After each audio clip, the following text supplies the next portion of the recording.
Alors oui, vous avez très bien lu le titre. J'ai réalisé une pub pour Flamby quand j'avais 18 ans. Alors me demanderez-vous, comment fait-on pour réaliser une pub pour un dessert pas franchement ouf, désolé pour les amateurs, et ne pas finir au panthéon des meilleures réalisatrices du monde? Lol.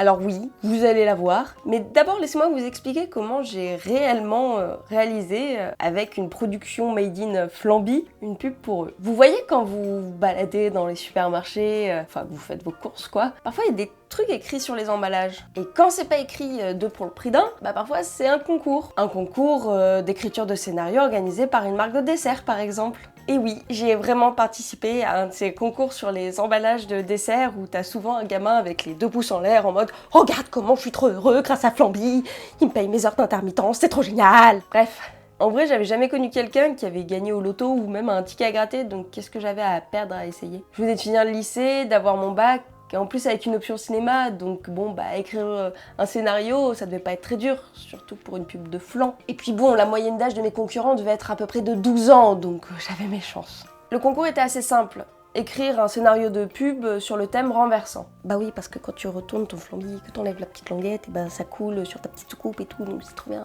Ouais. J'ai donc écrit mon petit scénario, je l'ai envoyé sur leur site et en vrai j'ai un peu zappé le truc. Jusqu'au jour où j'étais en tournage régisseuse sur une série qui se passait dans le Palais des Festivals à Cannes et j'ai reçu un mail. Bravo, vous avez gagné le concours d'écriture de scénario de Flamby et en gros, on va vous mettre en contact avec un réalisateur pour que vous puissiez réaliser votre pub. Ok. Alors j'avais pas tout compris, mais c'était chouette, j'avais gagné un concours, c'est déjà bien ça. Et donc j'ai contacté le mec, qui était vraiment, je crois, réalisateur pour des pubs Flamby, et on a convenu qu'il allait venir dans mon petit village du sud de la France pour venir réaliser la pub avec moi. Et ça tombait bien, parce que comme je vous le disais juste avant, j'étais régisseuse sur une série. Ce qui fait que j'ai demandé à l'équipe technique avec qui je tournais de venir travailler sur ma pub. Elle est fortiche, hein, la gamine de 18 ans qui se remet déjà avec une équipe technique au complet sur son premier tournage. Hein. Et c'est comme ça que je me suis retrouvée, un mois plus tard, après toutes les préparations faites en amont, à tourner ma pub. Bon, c'est le moment, je vais vous la montrer. Alors vous attendez pas à un truc de fou non plus, c'est une petite pub mignonne qui a été tournée en une journée, donc c'est ce que ça donne. C'est parti!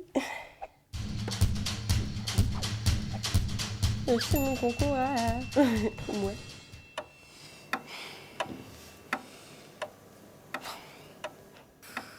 Ce jeu d'acteur. Ils sont mignons.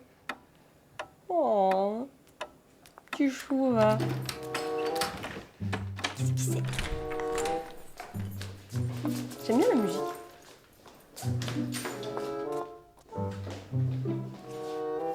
Oh là là.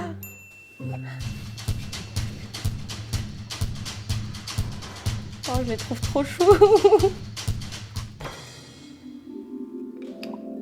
Là, t'enlèves la languette et...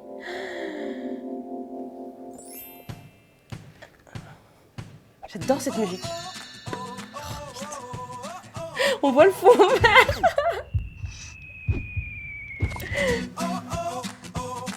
Oh.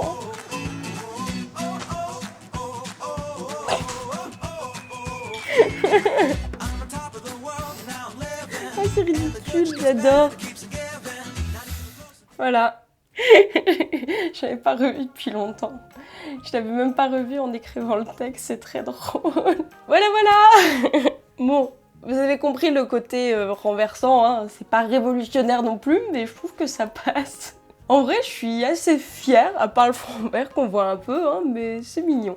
Non, c'est cool. Et donc mon rôle sur le plateau, c'était de réaliser. Mais vous vous en doutez bien, pas entièrement. C'est pas une gamine de 18 ans qui va expliquer à des mecs dont c'est le métier depuis 20 ans comment faire. Hein. Mais il fallait malgré tout que je m'impose. Parce que moi, je savais que j'étais une gamine de 18 ans qui jouait encore à Pokémon et dont c'est la mère qui faisait le lit tous les jours. Mais il fallait vraiment que je m'impose dans ce métier-là. Mais n'étant pas du tout formée à la technique à l'époque, j'ai laissé le réalisateur dépêché par Flamby et l'équipe technique que j'avais ramenée s'occuper donc de la technique, pendant que moi je m'occupais de tout ce qui était mise en scène et direction d'acteur. En vrai, c'était assez plaisant, parce que ce petit scénario que j'avais imaginé en 2-2, il commençait à prendre vie sous mes yeux, quoi. J'ai même retrouvé un découpage technique et des dessins d'illustration que j'avais envoyés au réalisateur. En vrai, je m'étonne de moi-même, c'était plutôt bien fait. Ah mais non, mais j'avais fait une note d'intention aussi, pour une pub où un flanc tombe du plafond. Sérieux. Alors je sais, vous vous posez cette question depuis le début de la vidéo et je vais enfin y répondre. Est-ce que cette pub a été diffusée quelque part ? Bah vous vous doutez bien que si ça avait été le cas, je m'en serais vantée depuis bien longtemps. Parce que ce qui s'est passé, bah, c'est que ça s'est pas très bien passé. En gros, pendant le tournage, c'était bien, j'ai bouffé des flambis pendant 15 jours, mais c'était cool. Pour la partie post-prod, j'allais à peine entamer un BTS montage, donc bah, je savais pas encore monter. C'est donc un des mecs de l'équipe technique qui s'en est chargé. Et c'est à partir de là que ça a commencé à être un peu moins cool. J'ai été totalement oubliée, effacée. L'équipe que j'avais donc rencardée sur le tournage a demandé à être payée. Normal. Mais moi, à l'origine, je devais juste écrire le scénario et finalement, bah, je l'ai réalisé cette pub. Donc ça me paraissait aussi logique que je sois payée. Ce qu'on m'a en fait promis, en vrai, sur le tournage. Et c'est pas comme ça que ça s'est passé. Car au final, le réal de Flamby m'a totalement évincé du projet. Il n'était en contact qu'avec le monteur de l'équipe technique et je n'ai eu aucune nouvelle de ma pub pendant plusieurs mois. Donc je sais pas du tout ce qu'ils en ont fait, si elle a été diffusée, si elle a tourné en interne, je sais pas. En gros, à partir du moment où ça a été tourné, bah, ça m'appartenait plus du tout. Et en vrai, je pense que je suis déjà chanceuse d'avoir récupéré le produit final. Et donc voilà comment je me suis fait arnaquer pour la première fois dans mon métier. Et comme on dit, hein, ce sera pas la dernière, hein. Au final, ça a été une expérience assez enrichissante et pour moi qui voulais vraiment travailler dans l'audiovisuel, c'est quand même cool d'avoir comme première ligne sur le CV réalisatrice pour une pub pour Flamby. Ça m'a aussi fait me rendre compte qu'il faut persévérer et s'imposer quand on est à l'initiative d'un projet et pas laisser les autres s'approprier ton propre travail quoi. Mais en conclusion, c'était vraiment très chouette et je peux vous affirmer maintenant et ici que plus jamais je boufferai de Flamby de ma vie. J'espère que cette petite anecdote vous a fait rire et vous a diverti. J'en ai quelques-unes autres dans ma besace, donc dites-moi en commentaire si vous voulez que je vous les raconte. Bien sûr, n'oublie pas de t'abonner, de mettre un petit like, les réseaux sociaux, le Utip, tout ça.